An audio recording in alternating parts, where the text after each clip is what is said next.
I lived like Andrew Huberman all day, every day for 30 days. And I gotta say, this was a lot. Oh, hi, Mark.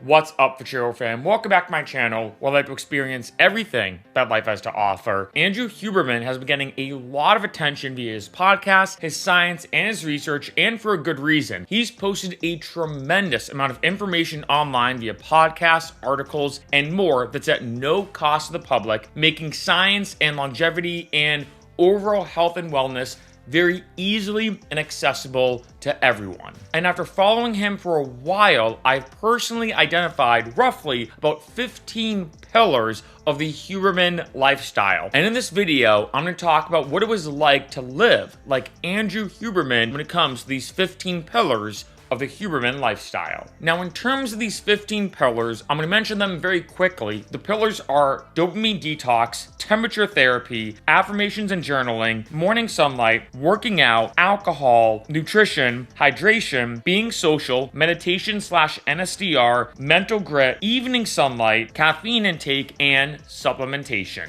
And I'm going to be honest, right in the beginning of this video, I technically only really focused on 12 of these pillars. The other 3 I didn't, and I'll talk about why a bit later in this video. Kicking it off with number 1, dopamine detox. What I really tried to focus on for these 30 days is really not checking my phone, not doing certain things. I'm like, oh, I feel like doing this, and I just want to do it to get a quick and simple and easy dopamine rush. So a big thing I did for 30 days is I did not check my phone randomly. This is surprisingly harder than I thought. I was in shock that this is one of the hardest things out of anything I'm going to mention on this video. For example, in the morning, I'd wake up and I'd have my phone on airplane mode at night. So I'd wake up, I didn't check my phone. I do my morning activities, which I'll talk about a little bit later. I know a lot of people want to know and do Google like the Andrew Huberman Morning Routine, and I will talk about that a little bit later. But to kick it off on the right way, I didn't check my phone. I heard about this from a neuroscientist as well, that when you check your phone in the morning, you're now reacting to stuff. Like you get a text or an email or a social media alert, right? And that instantly puts you in this mode of having other people start the day off for you rather than you starting off the day the way you want it to, if that makes sense. So 1, no phone checks in the morning. In addition, throughout the day, I was not allowed to randomly use my phone to pass the time. So I could take out my phone, for example, and text somebody or call them or post a picture on Instagram. I was allowed to use my phone in general, but I couldn't just mindlessly scroll or use it to pass the time. For example, let's say you go to the bank and there's a huge line. What does everybody do the second you get in that line? Boom, you take out your phone and you do this over and over again, right? I was not allowed at any point in time to just randomly check my phone. And this was so much harder than I thought, because I would, let's say, go somewhere, wait in line, take out my phone, start scrolling, 10 seconds would go by and I'm like, wait, what am I doing? And then I'd put it back in my pocket. And this would happen a lot. In addition, and this is a big one I'll talk about a bit later in this video, when it comes to sleep especially, I did not check my phone at night. This is such a bad habit. So this one, which is interesting, was actually the hardest one out of the 30 days that I'd say, if anything, I almost broke more mindlessly without thinking about it. That I just take out my phone, like I said, at certain points, start scrolling without even thinking about it. Almost like a reflex. I'd stop, of course, put it back in my pocket. So this one, gotta say, was a big one for the 30 days. Pillar number 2, temperature. This is a big one, and what I'm talking about is cold therapy and hot therapy. I want to stress, I actually more focused on cold showers. I didn't do saunas. The main reason why, honestly, is more convenience. I had a lot going on in these 30 days, and the sauna was just a bit trickier just in terms of time, but I did a 5-minute cold shower every morning. And I actually did an entire dedicated video about this. I have a link listed below in the description if you want to watch that video where I really went in depth about doing the cold shower. And this is a good time to bring up my Andrew Huberman morning routine that I did. I wouldn't check my phone, get in the shower. I take a 5-minute cold shower the second I woke up. And then I would look myself in the mirror and do my affirmations. Then I would go outside, take roughly about a 5 to 10 minute morning walk, making sure I got the sunlight in my eyes. Then I'd come back to my house. That was my own personal Andrew Huberman morning routine. That's exactly what I did. And I will say, explaining it super simply, because like I said, I did do an entire dedicated video about cold showers. It was a big, amazing way to start my morning. And I think the biggest reason why is I'd almost have the cold shower wake me up. Like I'd wake up, I'd still be groggy, like, that kind of thing. I'd still be groggy, crank that cold shower on, and immediately jump in before I even had time to think. And for the first 10 days, I hated it. It was like the worst way to start my morning, and then it flip-flopped. Then I started loving it, as there's tons of mental and physical benefits of doing a cold shower. And I'm not gonna lie, as weird as it sounds, after doing it for especially 30 days, it actually became my favorite way to wake up. That after that cold shower, I'd feel way more relaxed and calm. I also noticed my productivity increased a bit, like filming videos. I noticed that my mind could think more clearly and more concisely when I would do a cold shower as opposed to not. And I know this has been demonstrated in a lot of studies, but I gotta say, doing the cold shower every day as pretty much the biggest way to kick off my morning besides not checking my phone, it actually had a profound impact on my morning. Pillar number 3, affirmations. Now, there's a couple different approaches to this. I know some people do journaling, for example, and I have experimented with the 5-minute journal, where essentially you wake up, talk about 3 things that you're grateful for, 3 things that you want to accomplish that day. Just kind of like a quick few-minute journaling exercise for the morning and the night. For me, though, when it comes to affirmations, I actually liked doing them in the morning after the cold shower. And like I said earlier, I would look myself in the mirror. I heard somewhere online that when you read your affirmations out loud and you look yourself in the mirror, your mind associates what you're saying with the thing it's seeing, if that makes sense. So if you say, I am confident, for example, as an affirmation, well, if you look yourself in the mirror and say, I am confident, your mind associates that statement with what it's seeing, which is yourself. I gotta be honest, I don't know if this is just woo-woo, like kind of pseudoscience that doesn't really have any claims to it, and it could be snake oil. But for me, I'm like, hey, if I'm gonna say my affirmations anyway, why not try it, right? It doesn't hurt. I guess it makes some sense too, like Pavlovian classical conditioning. So I guess I could see the logic that seeing yourself while saying affirmations is more powerful because your mind associates what you're saying with yourself. And I found I like this better than journaling. And I also noticed, I'm not gonna lie, I noticed that I started to get a lot more success. Now, I wanna stress, this could go into an entire realm of like a bit of pseudoscience of like things like The Secret, that you visualize it and it comes to you. I don't know if honestly the whole idea of like you visualize it and it brings that energy to you, I genuinely don't know how real or not that is, I have to be honest. But I have seen a lot of studies that when you do a lot of affirmations and goal setting, it puts your mind in the mindset of knowing where it wants to go. And I think that's the biggest thing. And that allows you to kind of focus more precisely on the exact things that should get you to where you want to go, as opposed to being like, I'm just going to work hard and maybe something will happen. So affirmations definitely was a great way to start my morning. Pillar number 4, morning sunlight. This, I think, if anything, is the biggest one that Andrew Huberman got a lot of attention for, mainly because he was the first one to really push the idea of right when you wake up, make sure you get morning sunlight as quick and as soon as possible, as it does help set your circadian rhythm and helps you kind of wake up to be more alert throughout the day and everything. You don't literally want me to stare at this sun. No. Okay, so the reason I encourage people to get sunlight in their eyes, especially early in the day, is that it helps wake you up. It improves your mood, it improves hormone output, it improves focus. It's good for so many aspects of biology. How do I do and it it helps without you hurting and my it helps you eyes? sleep at night. Okay, so what you want to do, people have different levels of sensitivity. You want to look in the general direction of the sun. Okay. If it's low in the sky, it's no problem. You could literally look at it like this. Now, the higher it gets in the sky, the more imposing it is, and you'll want to close your eyes. If it forces you to blink, you need to look away from it a little bit. Indirect light is fine on a really clear day. Yeah. If it's very, very bright and you need to blink. I'd say take your sunglasses off for doing this. Eyeglasses and contacts are fine.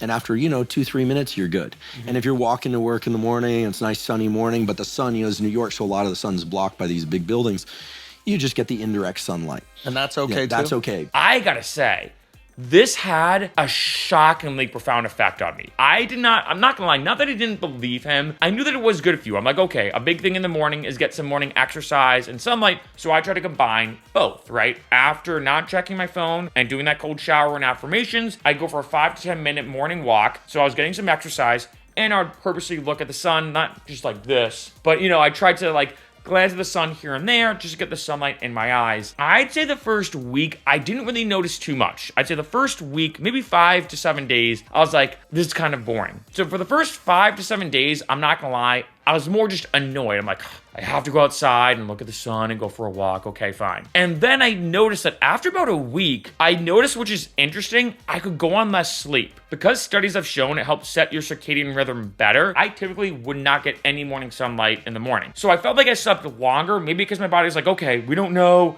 what is what right now in terms of the circadian rhythm and the sun and whatnot, so we're just gonna sleep for a while and then wake up and then start the morning. But once I started doing that, I noticed that I would wake up being on less sleep, but having more energy and being more focused and alert throughout the day. That was pretty crazy to me. So if anything, I noticed that yes, I had to walk for let's say 5 or 10 minutes outside and get morning sunlight, but that 5 or 10 minutes equaled an extra almost hour or two sometimes in my day because I wasn't sleeping longer. And the craziest thing is that I was sleeping less, yet being more alert and more focused and more awake throughout the day. I gotta give credit where credit's due. I knew it was good for you, and I knew it was healthy for you, but I didn't expect it to have that big of an impact on my morning and my sleep and my just overall wakefulness, if that's the right word, throughout the day. Number 5, fitness. Now for me, I typically do work out a lot. Being honest, I've been big into health and fitness pretty much my entire life, so I do work out a lot. But for these 30 days, I was like, you know what? I have to do something physically active every single day. Now, a lot of these days, I was weightlifting, doing calisthenics, parkour, tricking, martial arts, and a lot more. Some of the other days, I was like, you know what? I'm just gonna go for a walk. Let's say it's a rest day. Let's say it's a day where I'm not typically working out because I want to let my body recover. I still had to go for a walk. In addition, I also got into rock climbing. So I started rock climbing more as kind of like a new fitness activity to kind of add into my skill set, so to speak, when it comes to fitness. Number 6, no alcohol. Now, I was gonna follow what I like to call the Huberman rules of drinking, which is anything above 2 drinks a week has been shown to have detrimental effects on your health. The data on alcohol indicate that not drinking any alcohol is better for you than drinking a little bit, despite what you've read, and that most healthy adults can safely consume 1 to 2 drinks per week before the negative effects of alcohol start to set in. You're cutting out. I can't hear you. And I will say, I thought about doing that. So I was maybe going to do like 1 on Friday, 1 on Saturday or something like that. But then I was like, okay, at that point, at least to me, I might as well just go sober for the entire 30 days, which is what I did. I did do an entire dedicated video about my experience being completely sober for 30 days. I felt pretty good. I'm gonna be honest, when it comes to alcohol in general, I never really drink during the week. I really only drink on the weekends, unless it's like a really special occasion, like a birthday or an event during the week. So for me, I really only drink on the weekends, and I'm not gonna lie, I do go out and I party a lot, so I will say that, but I gotta be truly honest when I say this. I didn't really notice any big change in my health and everything when not drinking. Now, granted, I do want to say not drinking is, of course, way better than drinking, especially after that huge Huberman podcast talking about alcohol. Even when people say, oh, 1 glass of wine a day is good for your heart. No, it's not. This is a big one. And I gotta say, being honest, I didn't really notice I felt any different. I do drink alcohol pretty sparingly, but I will say, of course, there's no denying it. Waking up on, let's say, a Saturday morning, not being hungover, or on a Sunday morning, not being hungover, that felt pretty awesome. Pillar number 7, nutrition. Now this, I will say, I do typically eat pretty healthy, and I followed people like Dr. Rhonda Patrick, who I'm a huge fan of. Gotta give her a shout out. I feel like she was the first doctor experienced in health, nutrition, supplementation, and longevity who really went out of her way to be outspoken to talk to the general public about all the stuff I'm talking about now. So I have listened to a lot of different people when it comes to nutrition, and I do eat pretty healthy for the most part. However, for these 30 days, I'm like, okay, you know what? I'm gonna eat strict, very, very healthy. I also experimented with being what I'm gonna call low-key vegetarian. I didn't go full vegetarian for those 30 days, I wanna say, but there's been a lot more studies and research to show going vegetarian or full-on vegan, for example, is insane for longevity. I think from now on, I'm gonna start focusing on being what I'm gonna call low-key vegetarian. If, let's say, I go out and I'm at a restaurant and they have an amazing steak, of course I'm gonna have it. But let's say if I'm at the store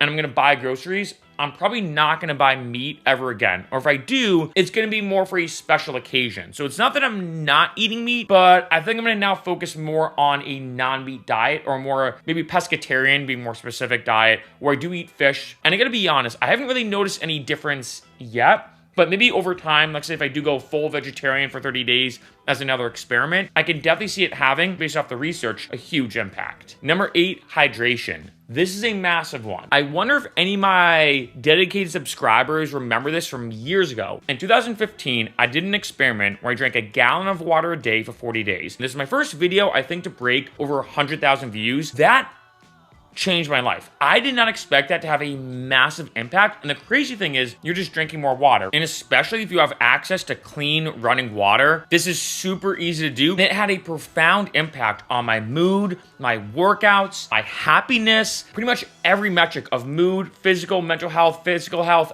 everything was improved by drinking more water. So since then, which was years upon years ago, I've not looked back, and I've drank almost a gallon, even sometimes 2 gallons of water every day for years now. So I have focused on hydration in general. The one thing I changed though for these 30 days, which is something that I'm really glad I did, is I started having electrolytes. And I've been doing intermittent fasting for years as well. And I typically have water and black coffee in the morning until I eat, which is usually around 2 p.m. And I've seen some studies and research saying that, like, say, if you do intermittent fasting, to have electrolytes along with the water, and make sure it's no calorie electrolytes, so liquid IV does not count. Make sure it's pure electrolytes. That can help a lot more with hydration, especially if you're not eating. This helped a lot with my mornings. So my favorite product, no affiliation, is Trace Minerals. This stuff is awesome. I'm not gonna lie.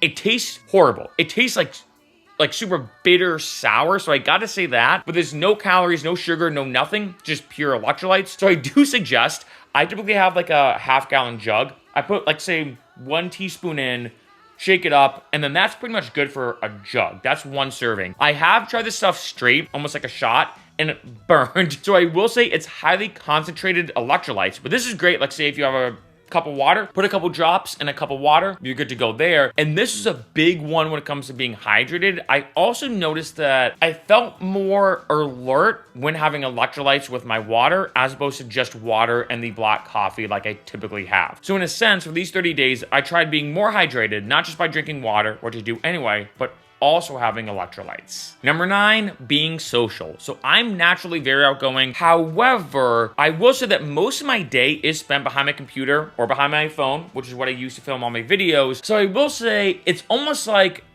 an all or nothing thing. During the week, I'm typically just working, not really talking to that many people. And then on the weekends, I go out and I'm very social. So one big thing I really want to focus on is being more social throughout the day. Andrew Huberman has talked about this. I even heard one study that loneliness was one of the biggest indirect killers. You'd be surprised how big of an impact that has on your health and longevity. So one thing I did, like I said earlier, is I joined a rock climbing gym. In case you've never joined like an acrobatic gym, if I'm gonna call it that, this includes tricking gyms, martial art gyms, parkour gyms especially.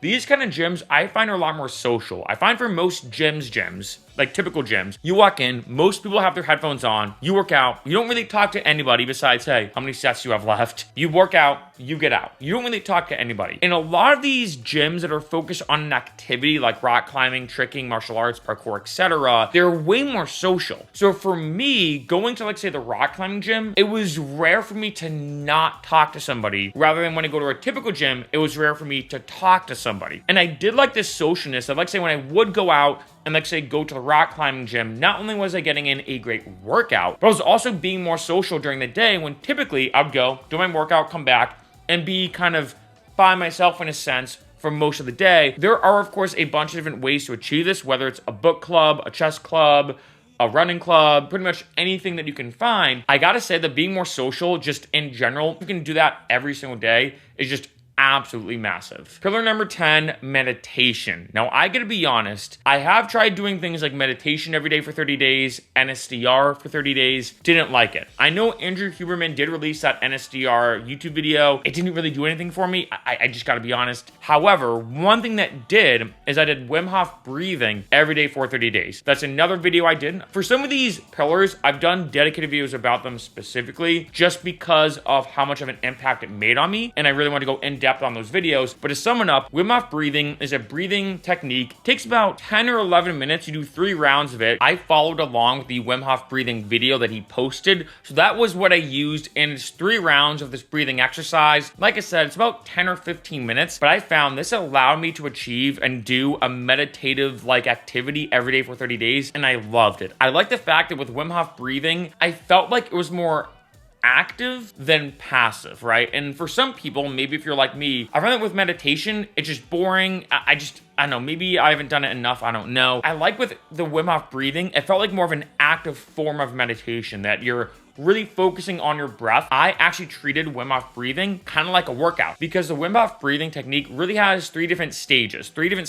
1, you do 30 breaths, nonstop, in and out. 2, on your last breath, you blow out, hold for as long as you can, so max hold, and then after, let's say you reach that point, you breathe in fully, you then hold for 15 seconds, and you repeat that typically 3 times. And what I love about Wim Hof breathing is I felt like, at least for me, it's almost an active way to achieve all the benefits similar to meditation, NSDR, yoga nidra, and more. Number 11, sleep. This is a big one. There was a tweet that Andrew Huberman posted saying, what's the best nootropic? Sleep. What's the best pre-workout? Sleep. What's the best way to build muscle? Sleep. What's the best way to stay more focused? Sleep. Sleep is super important. And don't get me wrong, back in the day, I was kind of a part of that team no sleep movement where I'm like, oh, sleep little, just keep working. And then I noticed that, yes, although I had more time in my day because I was sleeping so little, I would actually get way more done when I would sleep longer. So even though I'd have less waking time after sleeping a while, I'd be way more productive and get way more things done in my day. And so for these 30 days, I really focused on all the kind of main aspects of getting healthy sleep. Not checking my phone before I went to bed. Of course, huge. In addition, I actually did Wim Hof breathing before I went to bed, and I found I slept way better when doing Wim Hof breathing than when I didn't. But getting back to getting healthy sleep, 1, of course, no screens or light if you can before going to bed. 2, a big one, eye mask. Oh my God. I learned from Andrew Huberman that if sun or any kind of light gets in your eyes, it affects your sleep. Even if you don't wake up, it still affects your sleep. So having as much blocked out as you can is huge. I'm not joking now. I cannot sleep without an eye mask after doing this. Man, the sleep quality skyrocketed after using an eye mask. I'm not joking. I'm now buying tons of eye masks. That way I have one in my car, one in my luggage or my suitcase at all times, one in my bed at all times. I now have multiple eye masks in all locations. And in case you're curious, I just used the one from Target. That's it. I think it was like $7 or $8. That's pretty much all I use. In addition, trying to minimize noise and distractions. These are my favorite earplugs for sleeping. These are the Max earplugs. They're kind of squishy. So you kind of squish them in,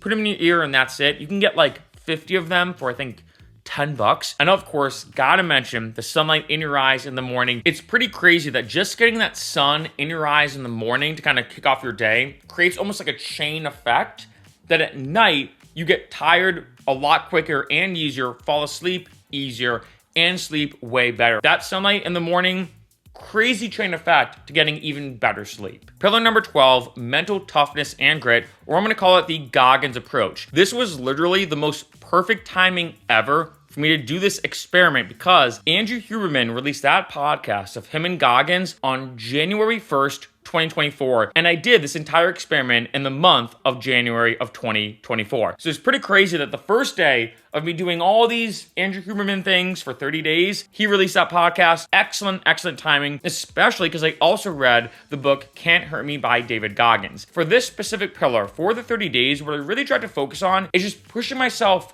harder in pretty much everything I was doing. So if I was working out, and I call this the +1 approach, this is a strategy I've kind of always had when it comes to training or just doing pretty much anything. What I mean by this is, if let's say I'm working out and I'm brutally tired, can't do anymore, I'm done with this workout, before let's say I leave, I'm gonna do just one more push-up, just one more handstand push-up, just one more pull-up. And yes, it's only one, but that's still one more than I would have done. And it's a way to kind of make your workouts just a little bit harder. Just one more set of pull-ups or just one more complete round of this activity I'm doing. So in terms of everything I was doing for the 30 days, I really tried to push it to that Goggins level in terms of my workouts, in terms of, like, say, me making music. So let's say if I reach that wall, I'm like, all right, just 20 more minutes of producing this one record. Or let's say I was working on a YouTube video like this, and like say I was editing it. You get to a point where you're like, all right, I just can't edit anymore. I was like, okay, you know what? 30 minutes more. Just keep editing a little bit longer. I really tried to take the Goggins approach in everything I was doing. Here are now the 3 last pillars of the 15, and I'm gonna be honest, I did not do these, and I'll explain why. Pillar number 13, evening sun. So Andrew Huberman has talked about not just getting the morning sunlight, but the evening sunlight roughly around sunset time. This kind of helps your body say, hey, you know, the sun's setting, the day's winding down, it's about to be dark. I did not do this honestly because for these 30 days, I was doing a lot. I was doing a lot of different challenges and activities all kind of rolled into one. And I felt the morning sun was pretty easy because I always fall asleep late and wake up and it's almost always sunlight. I found that for the evening sun, it was just trickier because I'd have to like look at my phone and be like, oh, when's sunset today? And then make sure I go outside. But let's say if I just finished up with a workout, I was in the middle of something, I just stopped what I was doing, go outside and just like go for a walk and like look at the sun or whatever. So I found for this one, although I know it's beneficial, I did not do it. Although I do know it's very helpful. Pillar number 14 is avoiding caffeine 60 to 90 minutes after waking. This may be a very odd personal thing, I'm gonna say. The main reason why he says this, and for most people, is if you wait roughly about an hour to an hour and a half after waking to have your caffeine, you don't get that caffeine crash. For me, it's always been the opposite. I find that if I wake up and I have caffeine right away, I never have a caffeine crash, ever. Literally never. I'm not making that up. However, I have experimented with, after I heard this from him,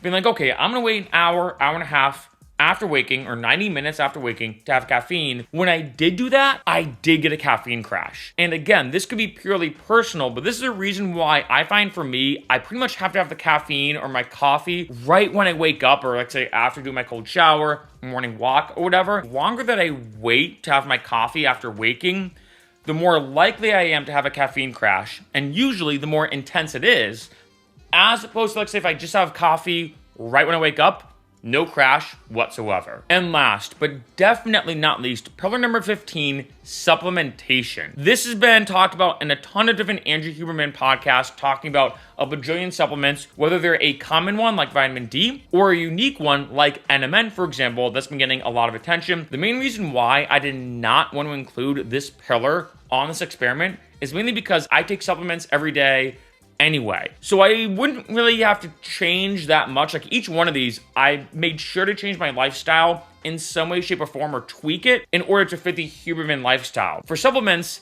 I take them every day. So I was like, you know what? I don't really want to include it because I feel like it's not true because I'm not changing anything. For all these other pillars though that I have talked about, or at least the first 12, I did change or tweak my lifestyle. Okay, with all this being said now, how did it affect me? How did the Huberman lifestyle affect me? Bittersweet. Hear me out. This is kind of interesting. On one end, I felt way healthier, right? I mean, there's no denying it. I got more work done. What's interesting, by the way, is in January of 2024, I spent the least amount of money I've ever spent, and I made the most amount of money I've ever made. So it's pretty awesome. It was a double whammy of spending less and making more. Can't beat that, right? In addition, I got so much more work done. My workflow was better.